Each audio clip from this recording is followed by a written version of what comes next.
tenemos tres líneas de investigación, una economía urbana, una gestión urbana y la otra medio ambiente.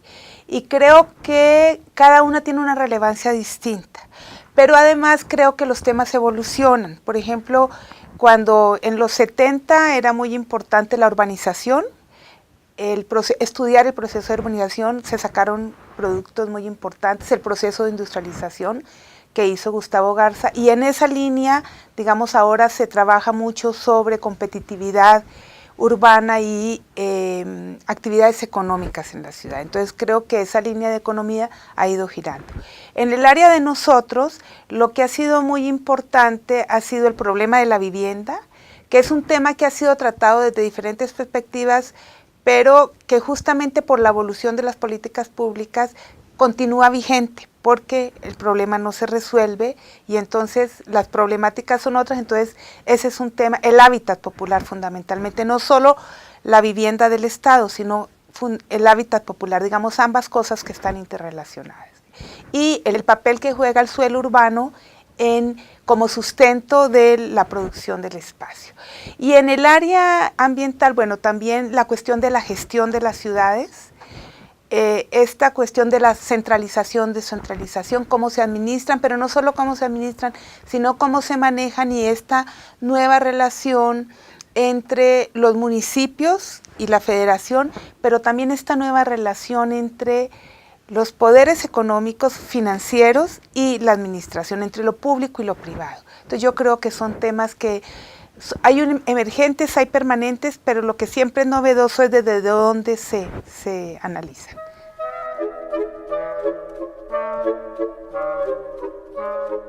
Yo he estado dedicada siempre al hábitat popular desde diferentes perspectivas.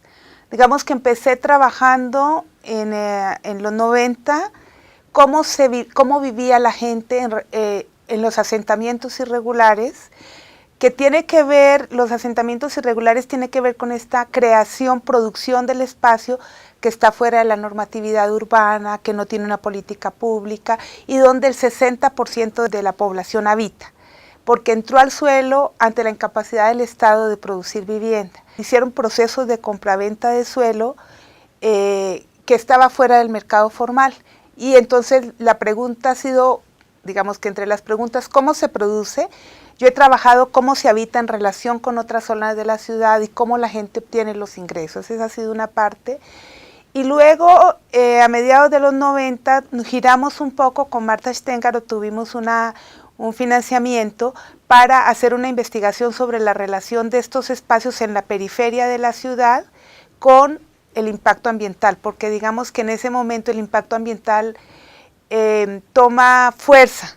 Ahí también depende un poco de conseguir los presupuestos y entonces uno articula los temas porque además hay una demanda, ¿no? Ese fue un análisis interesante y nos metió un poco en la cuestión jurídica que yo no había trabajado, entonces incorporamos como esa nueva perspectiva. Y a partir de entonces he estado fundamentalmente, me he enfocado más a la cuestión del suelo urbano, cómo se produce el suelo y cuál es el efecto que los cambios constitucionales en las normas, en las leyes, tiene sobre la dinámica de los actores, es decir, sobre las recomposiciones institucionales, cómo las normas cambian los comportamientos y hacia dónde van los comportamientos de los actores, fundamentalmente cómo la población pobre es afectada por estas normas de carácter nacional. Digamos en particular el artículo 27 constitucional, en el contexto neoliberal que cambia para privatizar la tierra, y esto genera una cantidad de efectos, digamos, no previstos sobre la población pobre, aumenta los precios del suelo, entran los sectores inmobiliarios a competir por este suelo con los pobres, hay un proceso de venta de suelo en la periferia urbana. Entonces, bueno, esto es como que han sido mis grandes temas y uno siempre lo está articulando también con el modelo más grande, que ahorita es esta imposición de la privatización es lo bueno, en la forma, los derechos jurídicos de propiedad, digamos, hay toda esta hipótesis de que los derechos jurídicos de propiedad le dan un plus a la gente, porque si tiene la casa titulada, Entonces eso le permite hacer hipotecas y entonces un poco mi trabajo está en preguntarme hasta dónde eso es posible y cuestionar eso y hacer investigación para ver qué pasa, cuál es el impacto de los precios del suelo. ¿Le conviene a la gente? ¿Son actores económicos? ¿No son actores económicos? A ellos les interesa que su casa sirva para habitar, no son actores que la quieren poner en el mercado. Entonces estoy un poco en esa dinámica y también relacionada con la política de vivienda, cómo la apertura de este suelo a la privatización apoya toda una política de vivienda dirigida a promover la inversión inmobiliaria, no a generar buena vivienda, sino a promover la inversión inmobiliaria y el efecto que esto tiene tanto en la expansión urbana como en el reacomodo de la organización de la ciudad para estos grupos, ¿no? Eso, digamos, es esto siempre el hábitat popular allí en la cuestión, pero desde diferentes perspectivas y que se van actualizando en función de las políticas públicas y de lo que uno va observando, cómo evoluciona la realidad, porque no es estática. Entonces, bueno, estoy como en ese tema un poco de derechos de propiedad, mercados de suelo, precios de suelo. Estoy en eso. Yo creo que esa es una parte de nuestra tarea. Digamos que el Colegio de México tiene una gran particularidad y es que somos muy afortunados porque nuestro trabajo central es la investigación.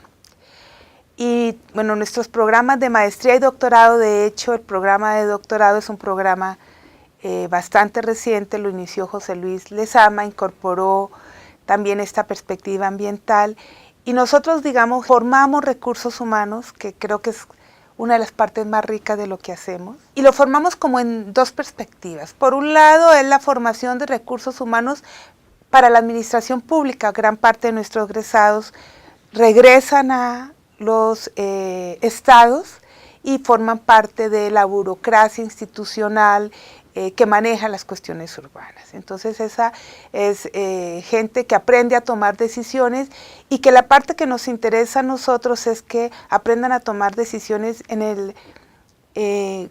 con responsabilidad social, y creo que ese es uno de las grandes, de los aspectos interesantes y centrales por qué esta institución me gusta, digamos, mi trabajo y mi institución.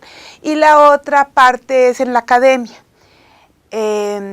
Generamos recursos humanos para varias universidades, obviamente, pero una parte importante es lo que significa el Colegio de México en términos regionales para América Latina. Debo decir que cuando yo vine a estudiar a México, en el 85, en Colombia no había programas de posgrado, y eso pasa en muchos de nuestros países. Es la oportunidad para muchos latinoamericanos de poder formarnos. Entonces creo que esa ha sido también una cuestión importante. Tenemos una demanda importante, siempre tenemos estudiantes de centroamericanos, que creo que son países que necesitan recursos, pero esta formación de recursos humanos, de ampliar perspectivas, abrir fronteras, y entonces tenemos también un impacto regional. Entonces creo que es una labor fuerte en términos de formación.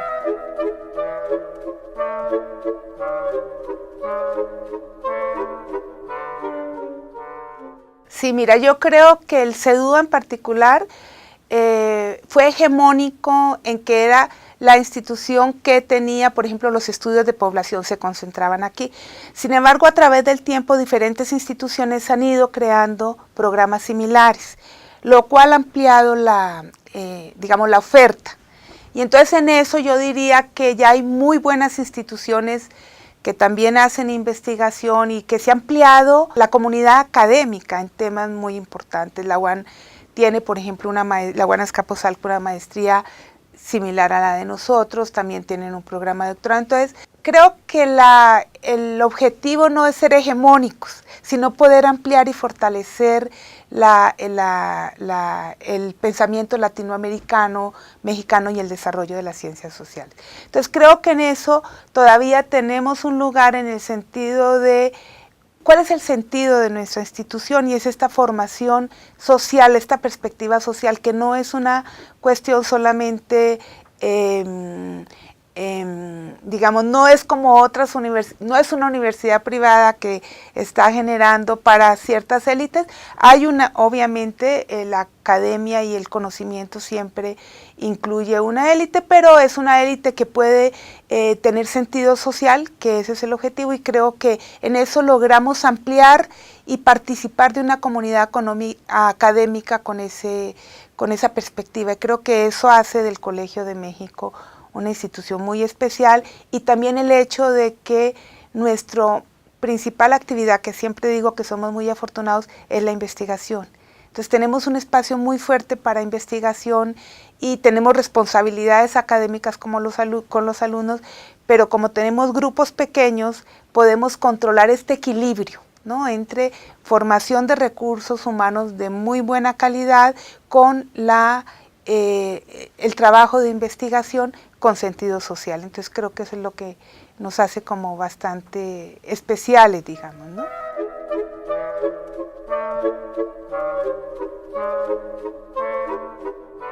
Eso es interesante. Lo que yo siento es que uno al principio tiene, como está recién iniciando, participa de ciertos cursos. Y la otra, y ya cuando uno tiene ya varios años, una madurez mayor sobre la investigación, abre líneas de investigación.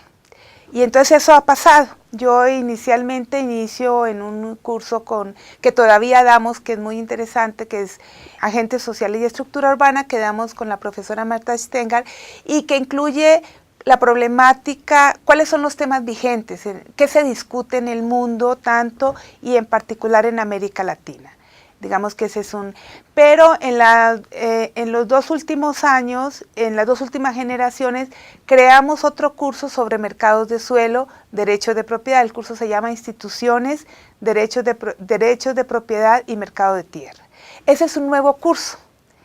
Y en el primer curso tenemos una ya demanda de ese curso. Ahorita están gente que viene de Perú que hace ese tema, estudiantes de doctorado, otro que viene de Ecuador que también hace ese tema y que son poco desarrollados en sus países, otro que viene de Colombia, 2 chicos mexicanos, entonces, que trabajan sobre los ejidos. Entonces nos permite generar conocimiento, pero también retroalimentarnos. Entonces siempre poder generar una nueva línea de investigación y hacer escuela en ese tema ha sido como muy importante y parte del desarrollo docente, digamos.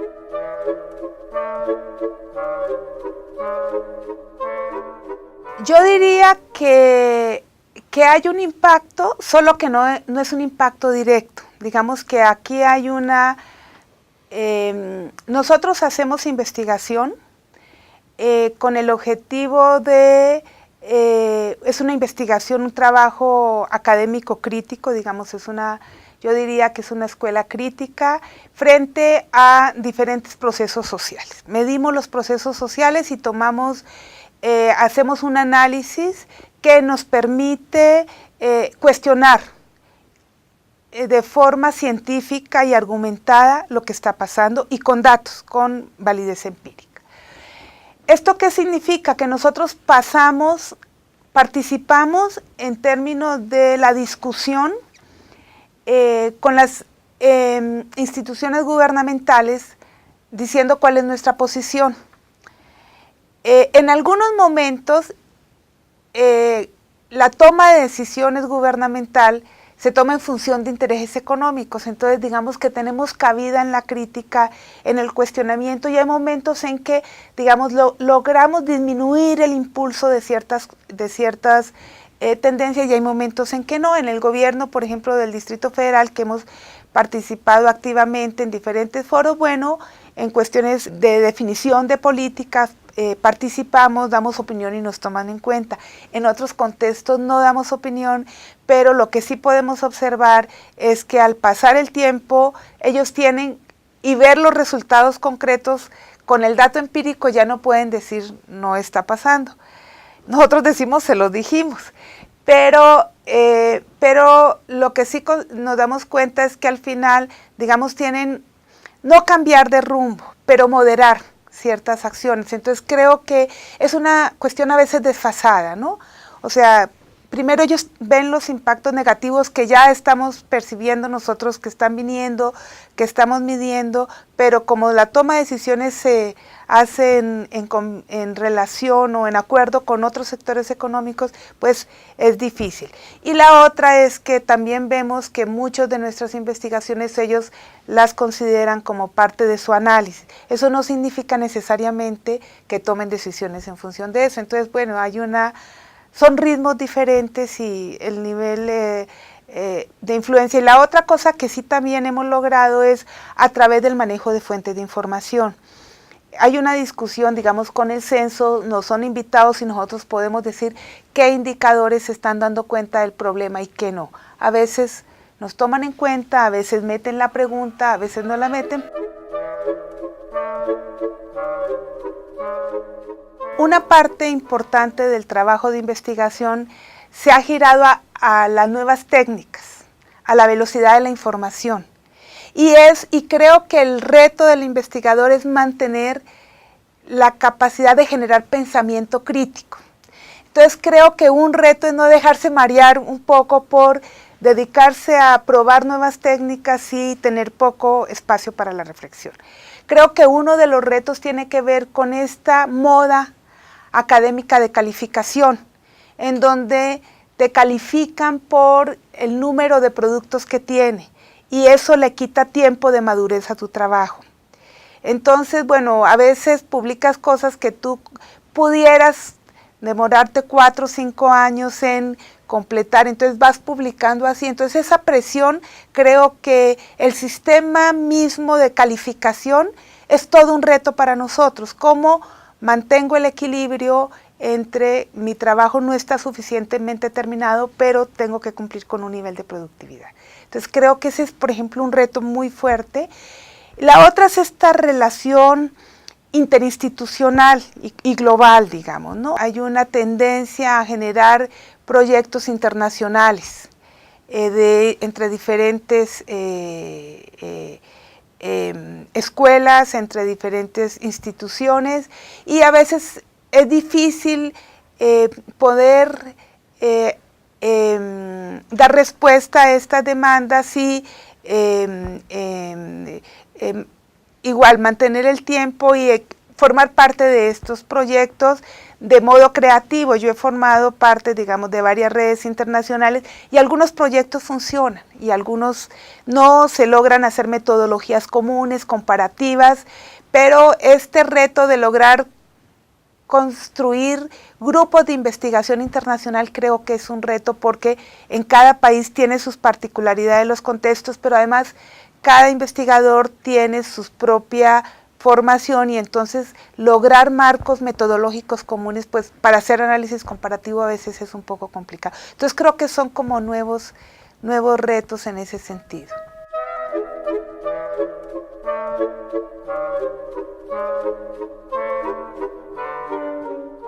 Creo que los estudiantes ahora tienen una gran capacidad de movilidad y eso los enriquece mucho.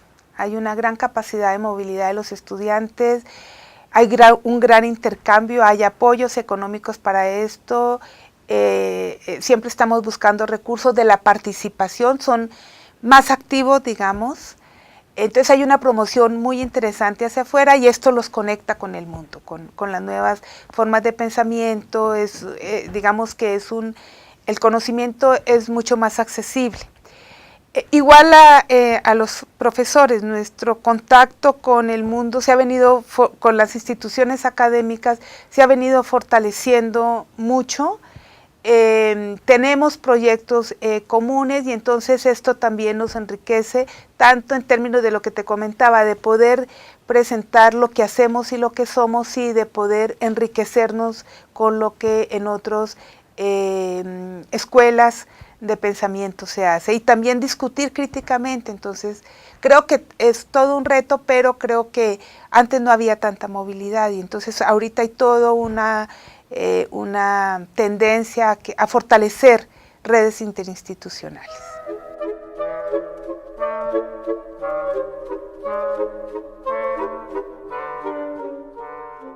Uno de los retos que siempre tenemos los investigadores es incorporar las nuevas dinámicas sociales, poder observar que eso está pasando y poder incorporarlo como objeto de estudio.